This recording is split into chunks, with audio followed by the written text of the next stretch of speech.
Hey guys, Andy here. So I have with me today the Xiaomi Mi A3. I reviewed the Mi A2 Lite last year, which was I think it was £130. This is a bit more expensive at I think I paid 180, 185 perhaps, but it's still Xiaomi's kind of budget range. Those that know Xiaomi, and if you're watching this video you probably do, are probably already aware that Xiaomi generally do quite cheap devices compared to others, the specs that you get. But the Mi A3 is down the kind of the budget end even for Xiaomi. So let's just crack on. So you can see some of the specs and some of the features on the back there. I'm going to talk through those shortly anyway. Let's get myself into the box. Generally I quite like the Xiaomi hardware. Usually it's the software that lets them down, but the great thing with the Mi A3, it uses Android One, which is basically stock Android. So I think in here we have, so there's a SIM eject tool, and there's a case. Xiaomi do that quite often. They give you a case with the device, which is always handy. There is the device itself, sliding out of its soft touch bag. It does look a very nice back, kind of a pearlescent white. I think this one's called More Than White. The other two colours are kind of grey and not just blue. That's actually a very nice back. I can just pop things aside for the moment.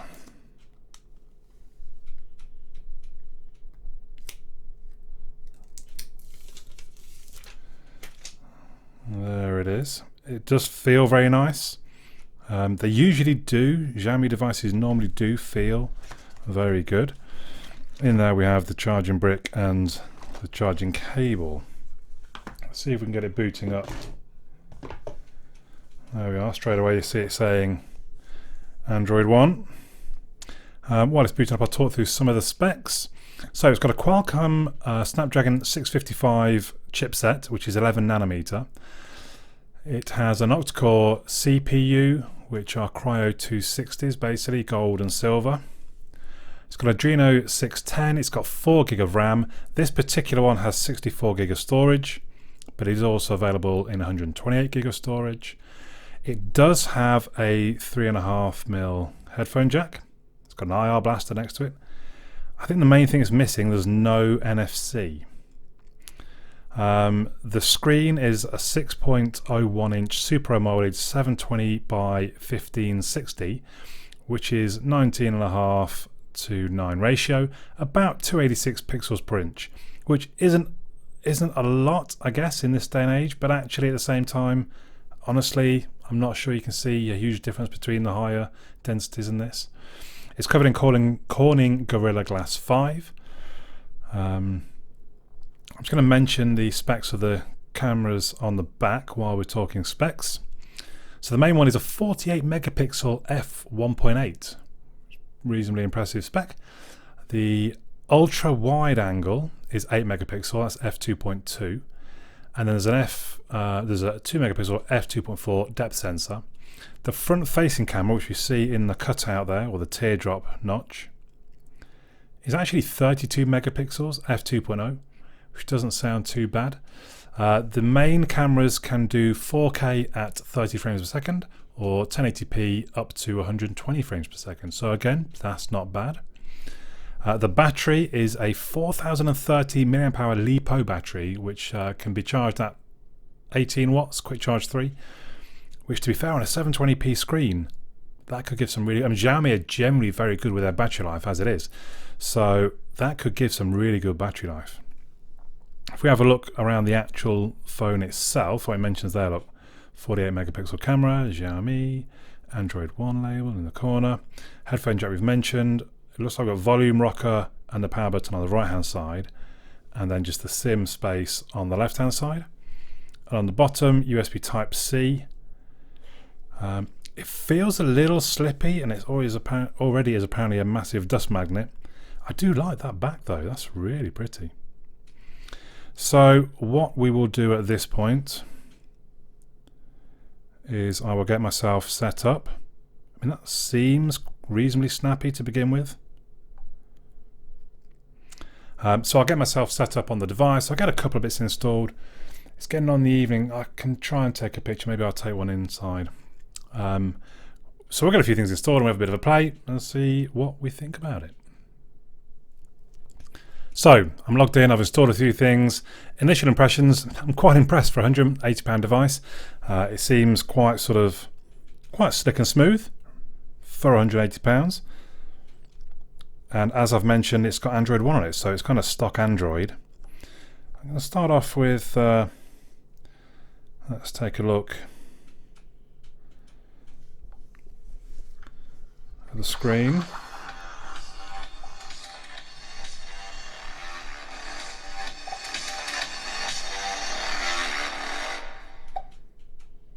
Hey guys, now possibly I'm the wrong person to be doing this review because I've never,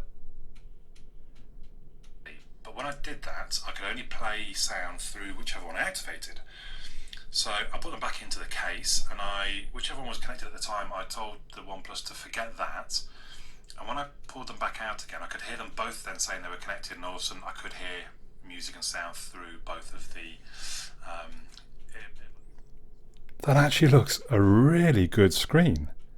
Really good. I was thinking in the break, so it is Super AMOLED. You expect kind of LCD at a budget screen, but this is Super AMOLED and it is a really nice screen. The teardrop notch does a good job of keeping the bezels low. I mean, there's a bit of a chin, but I think I can allow that. That is a really good looking screen. The speakers, tightest to fit in the ear, which I guess is why they slip in and out so easily, but at the same time, I would say that's a pretty good volume, to be honest. That has impressed me. I'm not going to lie, that's really impressed me. Really nice screen, and the speakers seem at this point they seem adequate. I listen to a lot of podcasts. When I make phone calls, I like to use the speaker on a hands-free mode and just have it on my desk. It seems like it would be good enough to do that. Let's try running Geekbench. This does take a little bit of time, so what I might do is we'll just edit out. It could take like almost 10 minutes. Geekbench 4 is quite slow, so we'll be back briefly. So you join me back in time for me just to let you know that the Mi A2 Lite scored 4,263 as an average on Geekbench 4. I don't really know what to expect. I should probably plot on my chart what processor or what chipset each of these devices use.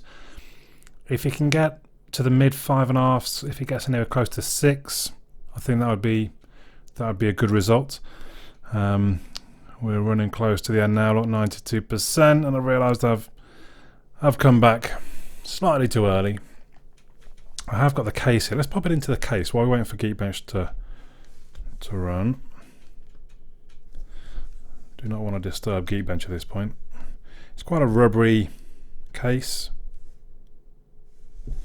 There we go. So, I think that's what I said, wasn't it? Sort of 5.5 would be reasonably good. So 5588, that is right there with the Honor 8X. It's not far from the Pixel 2 XL, and it's about the same as the Redmi Note 7. So I think that's a reasonable result for a £180 device. A lot of people ask where I got it from. I'm fairly sure I ordered this from eGlobal. So let's come back out from there. Let's just have a look. So that's a pretty good fit, I would say, that case. It still allows it's a really nice back. Love the sort of colour, I don't know what you call that, fragmentation, I don't know. Oh, now you will have just seen there, it's got an in-screen fingerprint reader. Let's see. So it wasn't blinding fast, but that's not too bad. So the only thing really I want to test, I've brought down oh, yeah, we can run the photo again. Ultra wide angle mode, fine. I brought down Deadpool and Captain America. So that's a little bit slow, if I'm very honest. But we'll see how the results are. Let's try the front-facing camera. And again, a little bit slow. I guess I'm spoiled by the power of the OnePlus 7 Pro, but I'm not used to that kind of delay, but probably not a big issue. So yeah, I'm impressed thus far. So this is just unboxing and first look. I think the first look and the first impression is this is a really nice phone for 180. Very nice phone. And to be fair, that fingerprint sensor again, although it's not as quick as others, that hasn't let me down yet at any point. The screen, I think the screen is really good. One of the better screens, I think. It'll be interesting when I do get my light meter on it to see how bright it actually goes. But that looks really good. I mean, that footage we watched of me jogging from one of my other videos that I uploaded this morning, it looked fantastic, I thought. So, and the speakers seem good. Obviously, I'm going to do a lot more testing for the actual review. This is just the unboxing and the first look. If you haven't subscribed already, please do. And maybe hit the little bell button so you know when I've uploaded a new video. I am gonna pit this against the A2 Lite from last year. I mean, obviously this will be a better phone, but just still interesting to see some results from that. I'm gonna get outside and take some more photos and videos. There'll be some uploads about that, and then the review itself will happen in, I don't know, 4, 5, 6 days. I do try and use these devices. That's my main device, so it's got its own SIM card now. It will be set up, and I'll try and use it as my daily, so I get a real flavour for how it is. But early impressions. Seems a really nice device, really nice. Xiaomi, they always impress me with their hardware, and this having stock Android on it could be a bit of a winner. I don't know. I just wish they would do this with something more powerful, like the K20 Pro. To be fair, actually, the software is getting better. It's just certain things that they don't do well. They're too restrictive in a lot of ways in their own. Anyway, that's not this device. Let's go and watch that video if you want to know about that. So yeah, I think that's it. Let me know your thoughts in the comments down below. If you have any questions that you want me to answer in the review, put them in the comments. I'll try and remember to answer them. But for now, my name's Andy, and I'll catch you all again soon. Well done for making it all the way to the end of the video. Please do give it a thumbs up and leave a comment as well. I promise I'll read every single comment on all of my videos, so do leave a comment too. If you haven't already, subscribe, click that bell icon to make sure you're notified anytime I upload something new. Perhaps most importantly, just share my videos, be it social media, be it forums. Just put them online for people to watch. If you want to go that one step further, there are links in the video description to my Patreon and also buy me a coffee. Just a few extra pounds a month will help me make more videos. Also, of course, don't forget to check out the other videos on my channel. I'll see you all in the next one.